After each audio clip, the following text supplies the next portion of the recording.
Welcome to the Future of Field Service podcast. I'm your host, Sarah Nicastro. Today, we are going to be talking about the impact of employee-centric management. I'm excited to be joined today by Dr. Jack Wiley, who is recognized internationally for pioneering research linking employee work attitudes to measures of organizational success. Most recently, Dr. Wiley was professor of psychology for Manchester University, where he founded the undergraduate program in industrial organizational psychology. He currently serves as the chief scientific officer at Engage to Excel and as the president and CEO of both Jack Wiley Consulting and Employee-Centricity. That's a pretty big intro. Jack, welcome to the Future of Field Service podcast. Thanks, Sarah. I do stay busy. Yes, indeed. Yes, I can tell, and I like that. I prefer to stay busy myself. So excellent. So before we dig into our content today, is there anything you want to add? Tell the audience a bit more about yourself, your background, anything you want to share. Well, I think you've hit it nicely. My background is largely in the field of organizational psychology.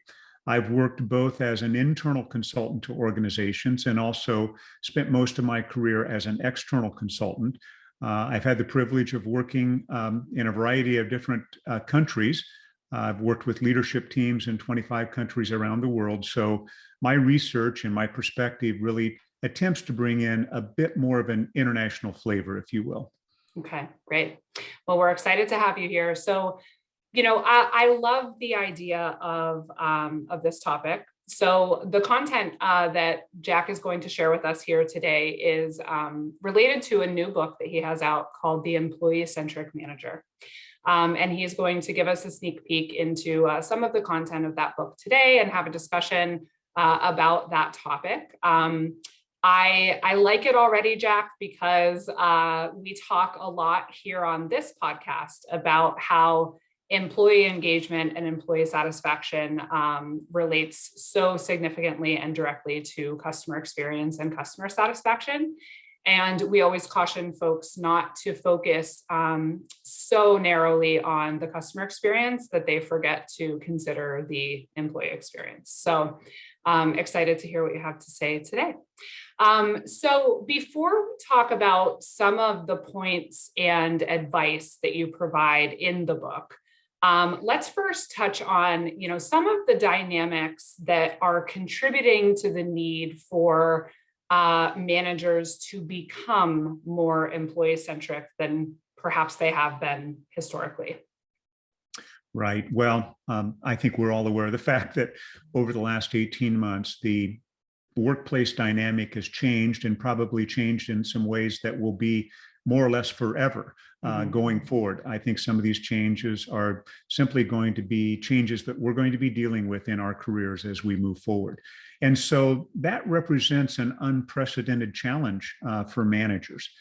They have a lot of additional issues that they need to be contending with, especially today. In the United States, we saw the August numbers show that 4.4 million workers quit. A recent survey that I saw indicated about 65% of employees are actually considering leaving their current job.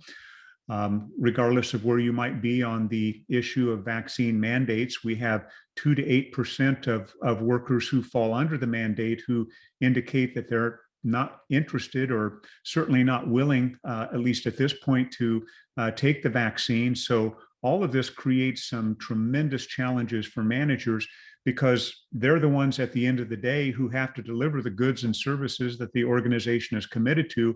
They're not going to make that happen unless they have proper staffing. And any of us who've been out and about in any kind of organization where we've gone to get goods and services, we know that supply chain bottlenecks and the understaffing of service organizations represents a real challenge for managers today. Now, what about, I'm curious your thoughts as well. So certainly, the pandemic has had an incredible impact on all of our working lives, and particularly the way that managers need to consider the manager-employee relationship. I'm also curious your opinion on the role that generational changes in the workforce, has on this topic. So the need to become more employee-centric. Right. I think that's a good question. I mean, we have really the cross of what are the current circumstances as well as what are the generational differences. So when we think about the current circumstances, their employees have indicated that there are things they want more of from their manager now during the course of the pandemic. And that really shows up in three ways. One is, and especially for employees who've gone remote, been in an office environment, now working remotely, possibly going back, perhaps they already have. We're going to end up with probably a hybrid work environment as the most common model. Employees are saying under those conditions, they need more support from their managers, particularly if they're dealing with, if you will, fewer workers to accomplish the same amount of work.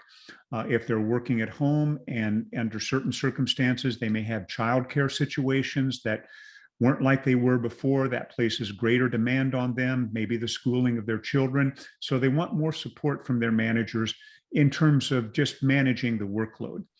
Secondly, as they think about going back to work, they also want more support around safety and their own physical security.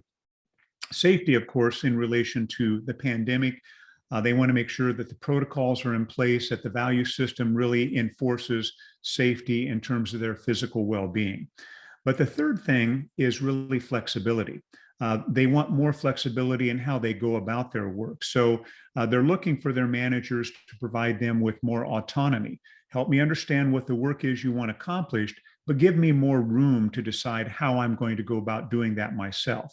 Now, in relation to generational differences, I would say that in many cases, the differences are maybe lesser than the popular press makes them out to be, but there are some important generational differences. For example, for the older generation, they're very concerned about making sure that their pay and their income stays the same because they're preparing for retirement. They also want to make sure that they work for managers who have high integrity. For the younger generation, the emphasis is a little bit more on the values of the organization reflecting my personal values in terms of matching with the vision of the organization and how it operates and its culture, but also the opportunities for growth and development. So getting into an organization, learning how things get done, but then being able to move up quickly. That's going to happen more readily in organizations that are growing. So everybody wants to be on a winning team, and especially younger workers, because that creates more of a draft upward in terms of the possibilities they have with their own career. That makes sense. So before we get into some of the advice on, how to be an employee-centric manager, what can you share related to the evidence that this approach is effective? Right. So I've had the opportunity over the last couple of years to measure the extent to which managers have actually displayed the attributes associated with being an employee-centric manager. And what I found is that I can, because I have such a large database, I have ratings on over 10,000 managers on the extent to which they display these attributes. That allows me to actually categorize managers as either top-rated employee-centric managers, middle-rated managers, or bottom-rated employee-centric managers.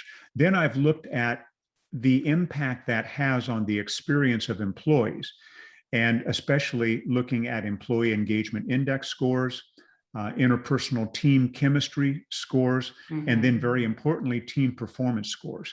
And what I found is that there is an overwhelming, significant positive correlation. The greater the extent to which managers display these attributes that are important to employees, the much higher the employee engagement index scores are, much more are teams likely to say that we operate cohesively, there's good interpersonal team chemistry, and very importantly, team performance scores also pretty much are at the top of the potential for managers who are top rated in the display of these attributes. Middle rated managers do okay, but bottom rated managers, their scores on all three of those metrics, employee engagement, team cohesion, and team performance, are really in the toilet, so to speak. Okay. So That forms your validity. That's what a scientist would look for. Do measures on this particular set of attributes actually predict outcomes that organizations are interested in? That's what we call validity. Right. Okay. Okay. So in the book, you discuss, I believe it's 5 behaviors, 1 skill, and 2 values that are imperative to an employee-centric approach. Now, Right. obviously, we won't have time to get into all 8 of those things in great detail here. Plus, we want people to read the book, right? Right. But I'm hoping you can, at least kind of give us a synopsis of those things and a feel for what they are and what you're covering in greater detail in the book itself. So maybe we can start with the behaviors. Okay, that's a great place to start. In fact, I would back up just a little bit from that because I think there are a couple of things I want to emphasize. There are an abundance of leadership theories out there today, many of which are very good, have been very helpful, and are well regarded. But my approach here, Sarah, was to actually rely entirely upon the voice of the employee to inform me about what they most wanted in an immediate manager. That was really the fundamental question that I went out with. Tell me what you most want from your immediate boss. And I went to representative samples of employees in 27 countries around the world. These countries tended to be the largest economies, but I didn't want a US-centric only answer to this question. I wanted basically a universal answer. And these countries to which I went in a representative way present about 85% of the world's gross domestic product. So my conclusions are fundamentally universal. So with that as a background, the 5 behaviors are really pretty straightforward. And by behaviors, we mean things that managers do to influence or react to their subordinate employees. Number 1, they want to work for managers who show support and understanding. They're accessible, they're available, they're considerate, they listen to employees, and they respond. That's showing support and understanding. Number 2, providing recognition. This is about the psychological appreciation. Thank you for a job well done. I'm not going to take credit for your good work. I'm going to make sure you're in the spotlight up the chain of command. Thirdly, and somewhat uniquely from other leadership theories, employees said that they wanted to be treated with dignity and respect. And so if we stop to think about that, that's really fundamentally the principle of reciprocity. Do unto others as you would have them do unto you. We find that tenet in most major religions around the world. Certainly in Christianity, we find that. So the whole idea is, I as an employee am showing up at work to do a good job. Trust me, trust my working style. Treat me with dignity by asking my opinion about how we should go about doing things. That's what people mean when they say dignity and respect. The 4th is very task-oriented. Communicate clear performance expectations. Define success for me. I'm eager to get the job done. Establish the priorities. Give me some useful feedback. Make sure I'm on the right course, but clearly communicate what performance you expect of me. And then finally, among the 5 behaviors would be rewarding performance contributions. I bring my knowledge, my skills, my abilities. I lay it on the line. In return, I expect to be compensated fairly. But what employees said was it wasn't just about the pocketbook. Certainly they wanted fair compensation, but they also wanted the opportunity for training and development and career advancement. That also is a form of compensation for employees. So the 5 behaviors are those. Okay. All right. It's very interesting. And I think what's interesting to me is the way they all sound very, in some ways, simple, right? And fair, and certainly well-deserved by anyone that is, committed to doing a good job in their role or their career. But if there's one thing I've learned over, 15 years of interviewing folks, it's often in the simplest things where the most challenges happen, right? And so Okay. So let's talk then about the skill. All right. The skill, interestingly enough, is a lot like a behavior. I mean, a skill actually is a behavior. It's just a behavior that you're very good at. Mm-hmm. And you're good at it because you've practiced at it, you've learned from your past experiences, et cetera. I played high school and college basketball. Shooting free throws is a skill. You have to practice at it to get better. You're not going to step up to the line and hit 80% or 90% of your free throws if you don't practice. The same thing is true in organizational settings with this particular skill, problem solving and decision making. And the reason that's important to employees, that they work for a manager who's good at doing that, is because that knocks down barriers to getting the job done. It knocks down obstacles to serving customers. It puts people in a position to be more successful, especially if their manager can make decisions in a timely way that takes into consideration the implications of those decisions so that there won't be blowback onto the work group. And also, employees don't expect their manager to get everything perfectly right. Mm-hmm. But what they do expect is that their manager will learn from past experience, use that experience to become even better in the future. So that's what they mean by problem-solving decision-making. Be good at that. Don't dither. Don't waste time. Don't drag things out. Make the best decision you can and help us get on with the work that you've assigned us to do. Mm-hmm. Yeah.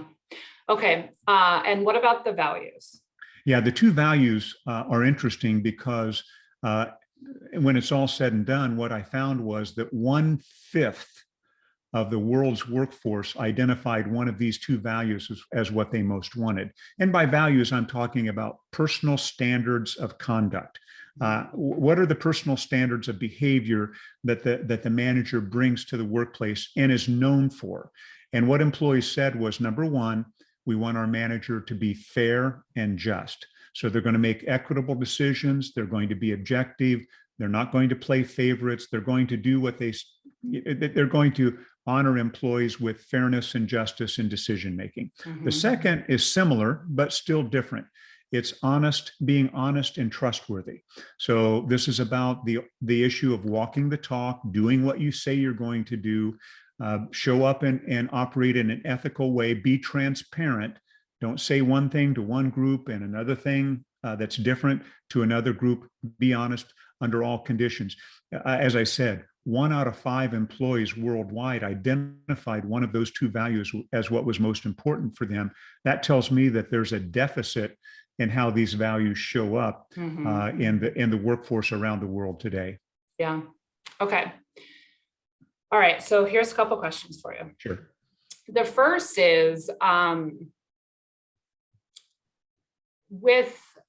with some behaviors and skills and values that all seem very fair and attainable.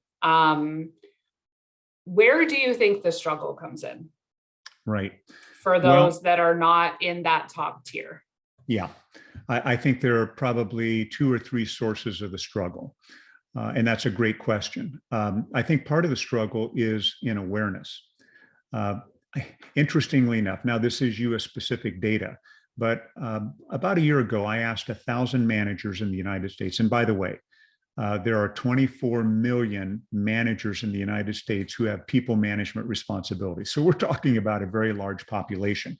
I asked a representative sample of 1,000 of those managers to tell me what they thought was the most important thing that employees wanted from them. Mm-hmm. Now, I won't go through all of the results, but let's talk about 2 areas in particular: support and understanding. About 25% of employees in the United States would say that that's the number one thing they want from their manager, most important. Only 16% of managers identified that as the most important one. More astoundingly, 13% of employees said that recognition was what they most wanted from employees. Only 1% of managers identified recognition as what employees most want. So that's one form of disconnect. Mm-hmm. Now, to be sure, there are a number of those attributes that managers were pretty spot on in terms of expecting or understanding that employees needed from them. But there are also some pretty big disconnects. That's part one. Another part that I find very interesting is that, and organizational psychologists have known this for a long time, managers tend to have an inflated view of how successful they are as managers. Mm-hmm. So I actually had managers rate themselves on some key dimensions like overall work management, people management, overall effectiveness. And I had employees rate managers on those same dimensions. What I found was on a scale of 1 to 5, managers consistently rated themselves about 20% more effective than employees did. So, and we have tons of research in our field that show that upward feedback measurement systems are quite accurate. Employee views of how their managers perform are probably the most valid and reliable views of managerial performance that we have. But managers are overestimating how well they're performing. The third thing I found out was I asked managers, people managers, how much training and development they had received as a people manager.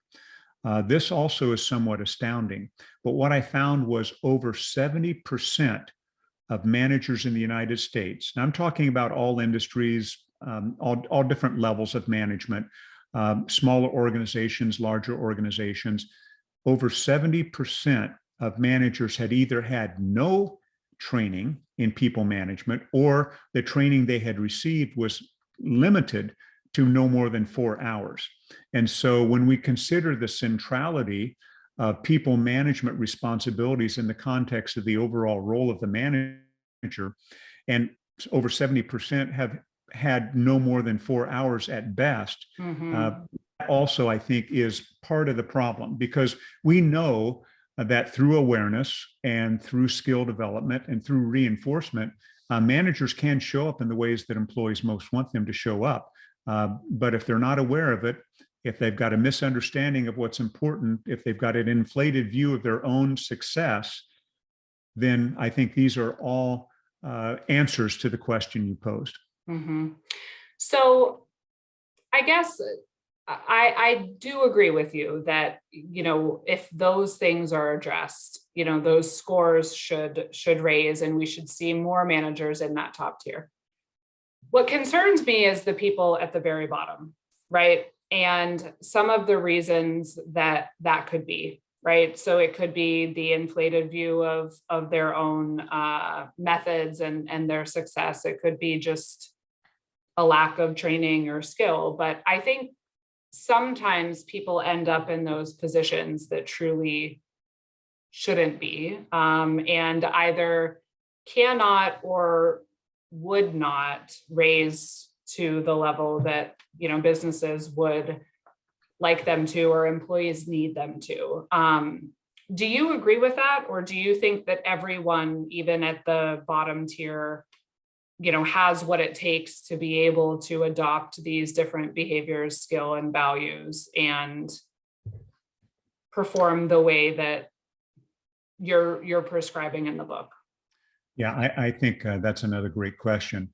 I think most people do, but I couldn't go on record saying that all of them are capable of performing the way an employee-centric manager should, according to the definition provided by subordinate employees. When you think about values, sometimes values are hard to change. If people don't have a historical record of being honest and trustworthy or being fair and just, you can help them understand the importance of this, but they really may have to make some pretty substantial changes in their orientation toward the workplace and toward others. Now, when it comes to some of the behaviors, can I become better at listening? Can I become better at providing recognition? Can I do a better job of communicating clear performance expectations? I think things like this, you can build skill around, but they're going to be limited if they don't have the cognitive mental ability, if they don't have the intelligence, they're going to be limited in their problem-solving, decision-making skills.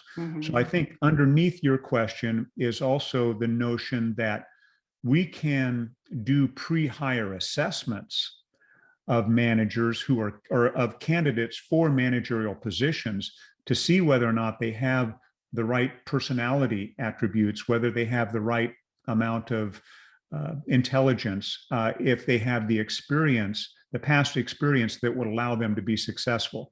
But I fear a lot of organizations don't use pre-hire assessments very effectively.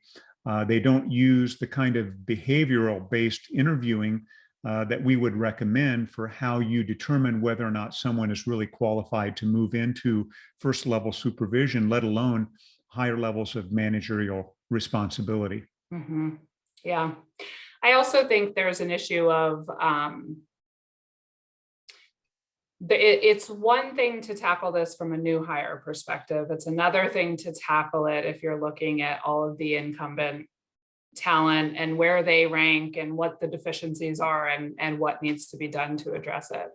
I think I do feel that the values part of this is the most important in terms of coachability, right? So I think if that is there, right, the behaviors can be taught. If that's lacking, that's kind of a problem in and of itself. I was curious, Jack, if you could talk a little bit about, and maybe this is an unfair question, but have you noticed, or do you surmise that there's a correlation here to where those leaders ranked and what the culture of the business is? Because to me, this seems that while there would certainly be some, individual variation, it also seems like something that has a trickle down effect, in the sense that, if the company culture is one that those at the top are employee-centric, it would be more likely for, the managers among the ranks to have some of those behaviors and skills, et cetera. Do you see any correlation there, or? No, I am totally on board with that assertion. If we think about the culture of an organization, typically it's tied back, especially in younger organizations, to the behavior of the founders of the organization. Mm-hmm. And so if you want to assess the culture of an organization, the two things that I think you look for, first of all, is the behavior that's modeled by people at the top of the house. Mm-hmm. And secondly, to understand how rewards are allocated, because the behavior of the people at the top of the house and how rewards within the organization are allocated are going to provide tremendous insight into the culture of the organization. Mm-hmm. So if you've got people at the top who aren't modeling the kind of behavior associated with the employee-centric managers, that's going to be a deterrent to displaying those behaviors at lower levels. Obviously, it doesn't make it impossible, but you won't see it as rewarded or valued Mm-hmm. by higher level executives when they look at and evaluate the performance of lower level managers. So absolutely, I am on board with culture being extremely important as a variable that determines behavior of managers. Now, at some point in time, employees are going to do their own assessment. Managerial employees are going to say, either I fit with this culture or I don't. And if I've got the option, I'm going to vacate my position and try to find an organization where I believe that's a better fit for me. And when you think about what organizations can do, which is sort of the flip side of this, they can do a better job of pre-hire assessment. They can encourage and put the spotlight on managers at higher levels who model the right kind of behavior. They can implement upward feedback systems to get a readout on how managers are doing against these 8 attributes. There are a number of things that they can do. And just like your question suggested, if they're rewarding these behaviors at lower levels, they're much more likely to see those behaviors displayed. Mm-hmm. Yeah. And that was going to kind of be my next question, which is, for an individual manager, if you wanted to learn what these attributes are and, kind of reflect on whether or not you exemplify them, et cetera, you can read the book and get a sense of that. What I was going to ask about is what you just sort of commented on, which is, the organization's responsibility to drive employee-centric management as part of its culture, and what are, some of the things that those companies can do or implement or track to, move this in the right direction. Right. So, it is kind of interesting. Let me tie in some other research that I've done that's related to this.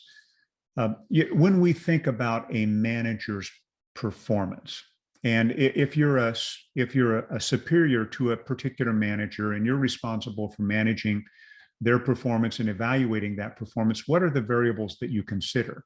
Well, you might be considering the engagement of employees who report to that manager. You might consider whether or not it's a functional, cohesive team with good interpersonal chemistry. Certainly, you're going to look at whatever measures of team performance you have. Those are all going to be contributors to your determination of whether or not that manager is doing a good job. Well, the fact of the matter is that what I've been able to demonstrate is that if we can measure the attributes of managers on these employee-centric managerial attributes, if I know the scores on those attributes, I can actually predict 2/3 of what their overall rating is. Now, there are other things that are going to filter in and affect that rating, but basically I can explain or account for 2/3 of a manager's overall performance rating based on these 8 attributes. Mm-hmm. So, what's the relevance of that? Well, the relevance of that is that if we want to help managers become more effective in their display of these attributes, and more importantly, in their overall performance levels, then we can help them understand better how to demonstrate these attributes, because that becomes the pathway to achieving a higher performance rating as a subordinate manager. Mm-hmm. The other thing that I found out, we do this through statistical regression analysis. Mm-hmm. So we create an equation that predicts an outcome. Well, variables enter at different levels. The 3 variables that most impact a manager's overall performance rating boil down to just 3 things, obviously. The first is to listen to employees. If you're seen as a good listener of employees, that's number 1. Mm-hmm. Number 2, to be good at problem solving and decision making. So make decisions quickly, make them good decisions, bust through obstacles to getting the work done. But then thirdly, providing employees with recognition. So yeah, you have to be smart and experienced to make better decisions, but you have to be aware of the importance of listening and of providing recognition. Really, anyone should be able to do that with the proper awareness and maybe some skill building. So those 3 things alone can really drive how effectively the manager is perceived by those employees who report into that manager. And again, when we think about overall performance, we can largely explain how a manager is going to be rated on overall performance by taking a look at how they're evaluated on these 8 attributes of the employee-centric manager. Mm-hmm. I don't know if you noticed me grinning a little bit, but I was just thinking, when you were talking about decision making, you have to be experienced. You also have to be empowered, right? And so that, again, it's just interesting to me how this ties back to the overall company culture, right? And whether organizations want to foster and nurture this type of behavior, or whether they are intentionally or subconsciously, doing things that are stifling it, right? And so it's just really interesting, how those things intersect. And to your point, why an individual manager, at times gets to a crossroads where they need to question, am I at the right place? Am I in an environment that I can, be true to the type of leader that I want to be, right? And if not, they obviously know they need to go elsewhere. But I think that it's going to become more and more important for companies to move in this direction overall with, the culture and the top leadership. I think you're absolutely right, Sarah. I mean, think about it this way. If I'm a manager of subordinate employees, but my manager isn't treating me with dignity and respect, isn't showing respect for my thoughts and opinions, never asked for my input, if my manager hasn't provided me with clear performance expectations that define success and gives me permission to pursue that with a sense of autonomy, then it's going to be really difficult for me to show up as a manager to my employees in a way that allows me the full range of possibilities in terms of making good decisions. I may be delayed in my decision making. I may be steered to make a decision that I don't think is the right decision, but I have to agree to it because my boss is demanding it. And that boss at the higher level really isn't delegating authority to the lower level manager in a way that really demonstrates confidence in that manager's ability. So that's going to be a stifling factor. Yeah. It would be interesting. I know we don't have time for this today, but there's a lot of things at play, when you talk to organizations and you examine some of the different layers of change that are going on in leadership and, company culture. And I think you spoke earlier about, when we talked about recognition, this idea of people being rewarded or compensated based on outcomes, not output, that type of mentality. There's just so many things going on that I think are really interesting about how the landscape of leadership and company culture is evolving. And I think that it's a really interesting, area to talk about. Well, it is. And of course, some of the consequences, we've talked about consequences that are measurable by, let's say, attitude surveys like employee engagement or even team cohesion.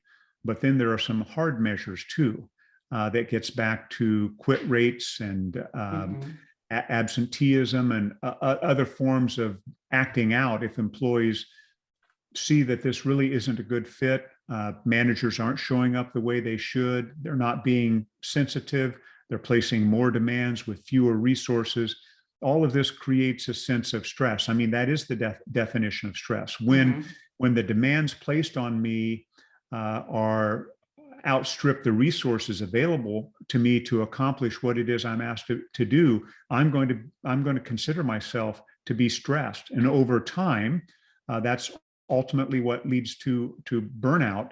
And at some point in time, we look at work-life balance, we look at other things that affect the family. People end up making decisions that I would be better off exiting this organization and going to work for another organization. But what that means for the company that experiences that regrettable turnover is now they've got to replace that employee. And if that employee is effective, if they're a knowledge worker who's performing at a high level, the estimates are that it's going to be the replacement costs to bring someone new into an acceptable level of performance is roughly approximate to the annual salary of the departing employee. So when we think about what the costs are for ineffective management, it's not just in poor results to a work experience survey or lower employee engagement index scores. There are some real costs associated with absenteeism, with sickness, with decisions to leave an organization and the trailing costs that those represent. So the more that we can quantify these things and help leaders of organizations understand how they might be really spilling money unnecessarily because of ineffective management, then we begin to get their attention and open up doors or avenues of thinking about how these things can be managed much more effectively and in a much more cost-effective way as well. Yeah. And I think acceptance of responsibility, right? I mean, I think that's One of the things when I keep coming back to the overall company culture, I think it's because, it's very easy to point fingers at an individual manager and say, well, they're not doing their job, right? And in some cases in that bottom tier, that's why I brought up, can they be coached up? Some probably can, some probably can't. And so it's not to disregard the role of the individual, but I think a company has a responsibility to also consider how the environment of the organization is impacting that performance or not, right? And look at what those things are. The other thing is, when you think of the impact of, one poor manager and people leaving, there was two things I wanted to say. You can calculate the cost of replacement. What's impossible to calculate is the opportunity cost. That person that left the organization, you don't know what they would have gone on to do or contribute, right? And so, you don't know what damage you're doing by, just allowing this to persist. And, a lot of times I attended a web event a few weeks ago, and it was a group of folks talking about being gaslighted by management. And the vast majority, if not all of the people that were contributing to the conversation said, yes, they've experienced this and they just left. They didn't fight back. They didn't bring it up. They didn't often even give a reason as to why they were moving on, right? Because they don't have hope that the company will handle it appropriately. So they just concede and go somewhere else, to your point, right? And so, that is very unfortunate. Right. And so an additional cost then, more generally, in the place of operation of that business, is their employee value proposition and the brand of the employer. It becomes diminished. It becomes hurt when there's a continual flow of people exiting the organization because of a poor experience, whether it's with an individual manager or managers more generally who aren't well trained and aren't reinforced and rewarded for the right kinds of behavior and the right approach to managing others. It's quite unfortunate. But it can be adjusted if there's a willingness at the top to take the actions necessary.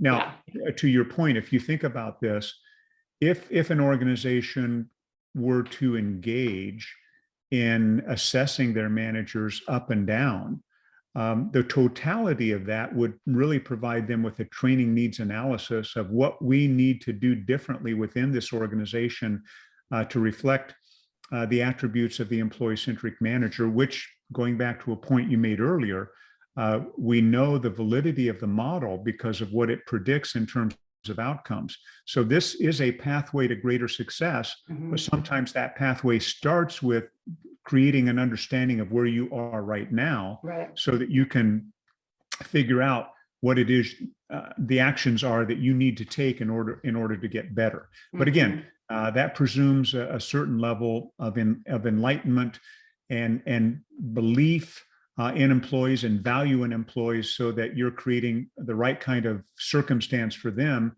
to excel at their work, to want to stay where they are, to be enthused, to provide that higher level of discretionary effort that every employer would want from their employees. Absolutely. Very interesting stuff, Jack. I appreciate you coming on and talking about this. Let folks know where they can find the book. Right. You mentioned early on that one of my roles is the Chief Scientific Officer for Engage to Excel. So you can go to the Engage to Excel website, engage to as in to the number, engagetoexcel.com.